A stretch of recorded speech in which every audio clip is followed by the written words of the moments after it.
건강 지키는 똑소리 나는 단백질 섭취법 스튜디오에서 소개합니다.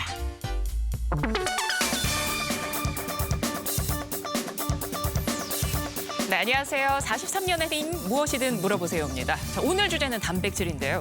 요새 안 그래도 단백질 섭취하는데 되게 관심들이 높으시더라고요. 식품업계에서도 이 단백질이 화두가 된 것 같습니다. 맞습니다. 특히 제 또래에서는 요새 흔히 득근한다고 하잖아요. 근육 키우려고 단백질 식단 챙겨 먹는 2030 세대가 정말 많더라고요. 2030 그렇고 40은 어떻습니까? 저도 다이어트 해봤습니다. 왜 그러십니까? 단백질 섭취하기 위해서 닭가슴살 너무 많이 먹어가지고 아침 일어날 때 빡빡 제가 이러면서 일어날 정도로 많이 섭취했거든요. 근데 요즘 뭐 단백질 저 사진을 갑자기 왜 AI 아니에요? 공개하는- AI? 아닙니다. 저게 이제 다이어트 한창 할 때 모습인데 왼쪽이 지금이죠. 아 그렇다고 볼 수 있겠나요? 근데 사실 왼쪽이 살쪄 있을 때가 네. 더 너그럽고 여유 있고 스트레스 안 받고 그러긴 합니다. 어쨌든 저 때부터 지금까지 계속 단백질 포함해서 균형 있게 먹으려고 노력하고 있는데 저도 많이 들었어요. 단백질 열풍이긴 하죠. 완전히 단백질 열풍이죠. 지금 네. 뭐 건강에 대한 관심이 높아지면서 건강을 위한 뭐 근육 사수, 근테크, 그래서 이제 단백질 열풍이 되고 있고 뭐 근데 이게 보니까 양극화가 있는 것 같아요. 2030 같은 경우에는 뭐 닭가슴살, 달걀, 심지어 단백질 보충제까지 먹고 뭐 몸짱이나 다이어트 때문에 그런 걸 하는데 반대로 또 나이 드신 분들은요 단백질이 결핍된 경우도 많이 있습니다. 저희가 5만 명을 갖고 연구를 해봤더니 보통 이제 거기서 65세 이상의 노년층들 보면은 남자는 뭐 44.5%, 여자는 44.7%가 단백질이 결핍이 있는 걸로 보고되고 있습니다. 그러니까 남자는 3명 중에 1명, 여자는 2명 중에 1명이 단백질 결핍이라는 거죠. 그러게 말이에요. 근데 나이가 들수록 단백질이 더 중요해질 텐데 왜 고령층으로 갈수록 단백질 섭취가 부족해지는 걸까요? 네, 사실 우리가 매 끼니 챙겨 먹는 게 굉장히 귀찮죠. 특히 어르신분들 중에서 혼자 사시는 분들께서는 더 식단 챙기기가 어려우실 텐데 오늘 몸을 시청하시는 분들 중에서도 분명히 밥에 김치, 반찬 한두 개 놓고 대충 때우시는 분들 계실 겁니다. 이렇게 식사가 부실해지게 되면은 총 단백질 섭취량이 자연스럽게 따라서 줄어들 수밖에 없고요. 게다가 소화 기능이 떨어지고 치아 문제가 죄송합니다. 같이 결부되면서 저작 기능이 떨어지게 되면 단백질에서 갈수록 더 멀어질 수밖에 없게 됩니다. 이러한 종합적인 문제들이 합해지면서 입맛도 변하고 식욕도 떨어지고 총 단백질 섭취량이 같이 떨어지게 됩니다. 교수님 얘기 듣고 지금 이 방송 보고 있을 저희 어머니가 좀 찔려하실 것 같아요. 그냥 간단하게 라면으로 때우시거나 아니면 그냥 밥에다가 나물 반찬, 김치 이 정도로 그냥 점심 때우실 때가 있거든요. 근데 이 나이가 좀 많을수록 단백질 섭취가 부족하면 더 위험한 거 아닌가요, 교수님? 네, 맞습니다. 국내에서 65세 이상을 대상으로 연구를 진행을 했는데요. 실제로 하루의 단백질 섭취량이 킬로그램당 0.8g 미만인 그룹이 1.2g 이상인 그룹에 비해서 근감소증 발생률이 2배 이상 높게 났습니다. 사진을 한번 보시면요. 왼쪽이 정상 근육이고요. 오른쪽이 근감소증일 때 근육을 저희가 MRI로 촬영을 한 겁니다. 근육이 위축되면서 대부분이 지방으로 대체되어 있는 게 보이실 텐데 이렇게 되면 대사질환이 여러 가지가 위험도가 높아지게 되면서 결론적으로 생존율에 영향을 미치게 됩니다. 그래프를 보시면 정상인 그룹과 근감소증 그룹에서 생존율 차이가 저명하게 나는 걸 볼 수가 있는데요. 때문에 최근에 노인의학계에서는 노인분들이 단백질 섭취하시는 걸 킬로그램당 1g에서 1.2g까지도 권장을 하고 있습니다. 내가 지금 60kg이면은 60g에서 72g 정도를 단백질을 드셔야 되는 건데요.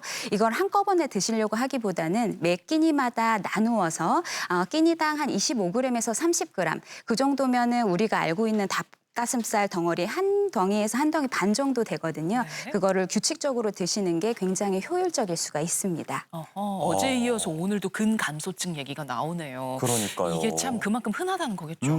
근데 이 근육을 지키기 위해서라도 단백질을 꼭 섭취해야 되는데 근력과 단백질이 구체적으로 좀 어떤 연관성이 있는 거예요? 그만큼 이제 근육이 중요하다는 얘기 아니겠습니까? 당뇨병만 해도 뭐 허벅지 근육과 뱃살 지방이 투쟁이라고 얘기를 하지 않습니까? 그러니까 근육이 잘 만들어지고 근력이 생기려면 단백질 섭취를 잘 해야 돼요. 그러니까 근육은 보통 우리가 70%는 수분이고 한 20, 30%가 단백질이거든요. 그러니까 우리가 단백질 섭취를 잘하면 단백질이 분해돼서 아미노산이 되고요. 이런 아미노산들은 혈액을 타고 가서 근육에 붙게 되는데 다시 여기서 이제 우리가 그 아미노산들이 합성이 돼서 근력이 되고 근육이 되는 거거든요. 여기서 제일 중요한 건 또 근육 운동을 해야지만이 더 근육 합성이 잘 된다는 겁니다.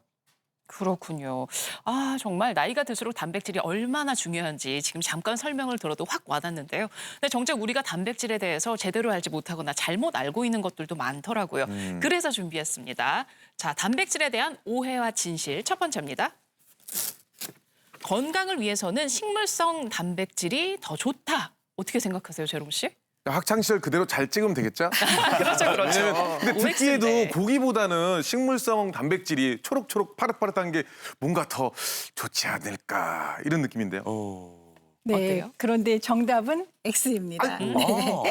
네, 단백질은요, 우리 몸을 구성하고 회복하는데 아주 핵심적인 필수 영양소예요.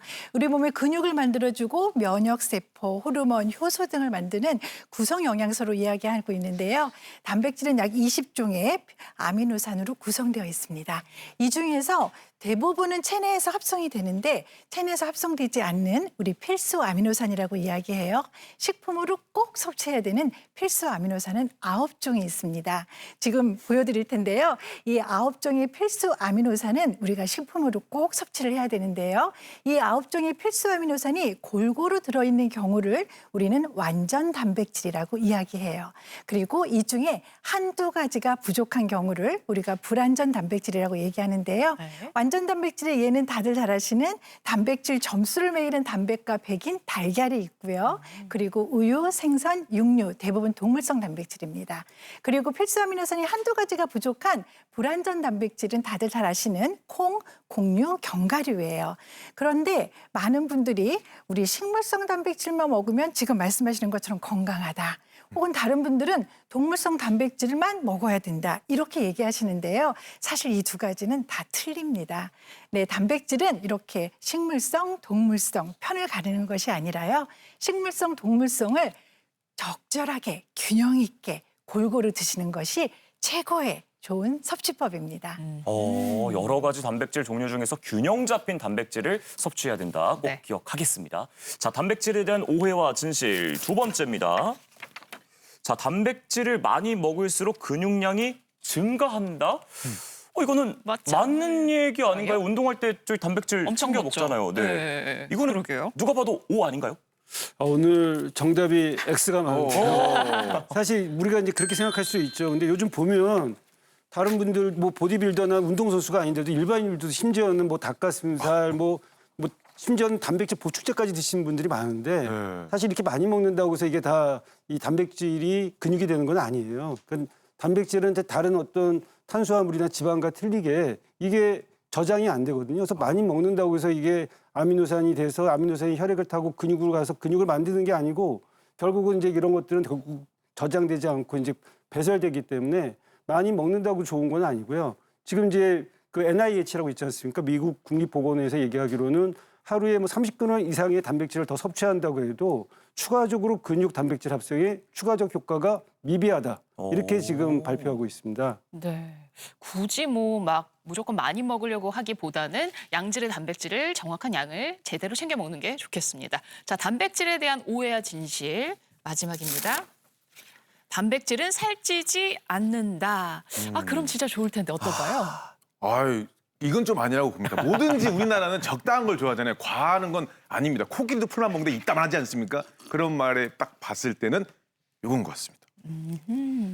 네, 역시 근육맨 김재롱 씨 정답입니다. 네, 정답은 X고요. 우리가 탄수화물, 지방은 다이어트의 적이고 단백질은 많이 먹으면 먹을수록 좋다 이렇게 오해하시는 분들이 많습니다. 그래서 아까 교수님 말씀 주신 것처럼 단백질 보충제를 매일매일 챙겨 드신다든지 고단백 식이를 장기간 유지하시는 분들이 요즘 굉장히 많은데요. 장기간 권장량 이상의 고단백 식이가 지속될 경우에는 오히려 체중 증가, 과체증의 위험도를 높일 수가 있습니다.